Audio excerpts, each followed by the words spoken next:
What's up, guys? Today we're talking about a knife from SOG. This is the Pent Arc. There are two versions of this knife from SOG. There's this version, the Pent Arc, and the Spec Arc. The only difference between the two is the blade design. I got this one because I love spear point blades. The Spec Arc is in like a modified recurve type blade, and I don't know, of the two I just liked this one better. So without further ado, let's start off with price. This one cost me $99.99 before taxes, so you should be looking at out the door probably $110, something like that. For the blade steel, you've got VG10, great Japanese steel, can't complain about VG10. The handle material is made out of glass reinforced nylon. It's a good grippy material, I guess, with these markings that they have. I just don't like the brand marking that SOG does on a lot of their knives. I just feel like it's kind of tacky and unnecessary. Like, for instance, you've got the SOG Fielder. I guess in this situation, I actually kind of like it, just because this isn't a knife that you would take too seriously anyways. And I like that shiny SOG branding in the middle. But in this case, where you've got something that's supposed to be kind of mission oriented, I just feel like this doesn't really match. It makes it look, it takes away the validity of its purpose, I guess, if you catch my drift. But yeah, other than that, the material is fine. It does have steel liners inside, or aluminum liners. Let me check. What does it say here? Yeah, steel liners. The only thing is, with liners, it just doesn't feel like, if you can see that, I'm not even pushing that hard, and it's still fairly squishy.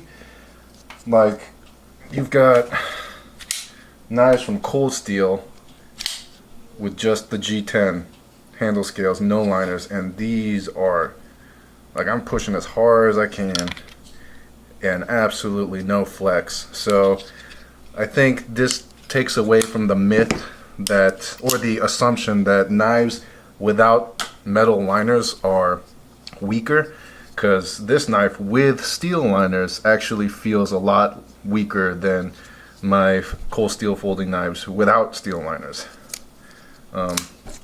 It's just a point to take note of, whether or not it affects the strength or capabilities of the knife. I don't think it's got anything to do with that. I mean, you'll never find me just squeezing the crap out of it like that. So, but just something to take note of.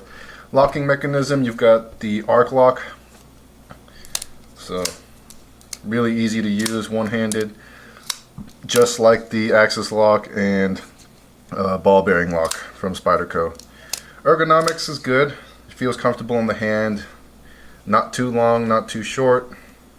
Nothing to complain about. There is some jimping right here, and I think it does good. There's no jimping on the blade itself, and I think for the purpose of this knife, which is specifically a tactical knife, that's probably why there's no jimping on this blade, because it's not really meant to use to carve or do any kind of fine whittling or woodworking. It's really just meant to stab.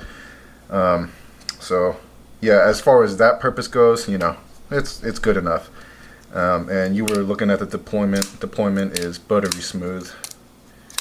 I am mostly right-handed, but I can operate it easy enough with my left hand. Overall, I think if you're a collector, obviously you get the knife, right?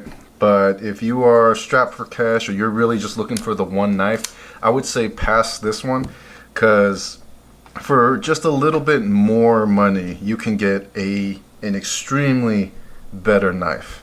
I guess in particular, I'll talk about the Spyderco Manix 2 and the Manix 2 XL.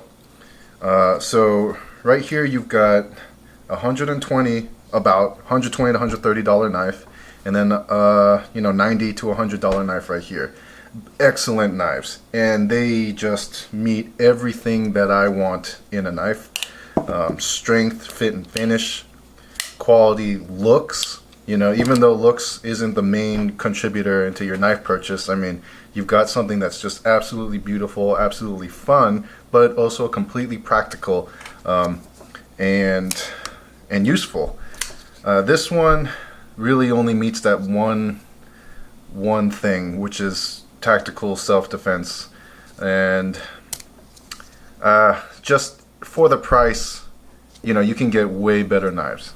Case in point, the Manix 2s. I'm not really biased. I think I'm a pretty reliable opinion on this, because I like all knife companies. I buy knives from every company I can. So yeah, just not super impressed with this one. I would be way more impressed if this was $50 cheaper. But at $100, that is outside budget. To me, $100 means that the knife really hits all wickets for all around good quality knife. But because this is really only for one purpose, I think you should pass it and go on to just a better quality knife. Because in this price range, you could get something so much better than what the SOG's what is this, the Spec Arc? Pent Arc. What the SOG Pent Arc can give you. But if you're hell-bent on getting this one, it's a good knife. Nothing to really complain about as far as operation, and it's gonna do everything you want it to do, especially with the locking mechanism. The arc lock has been tried and tested and proven that it works well. I mean, it's essentially an axis lock. So yeah, that's really all I got to say about this one. So hopefully this helps you with your next knife purchase. Thanks for watching, and tune in for the next episode. Bye.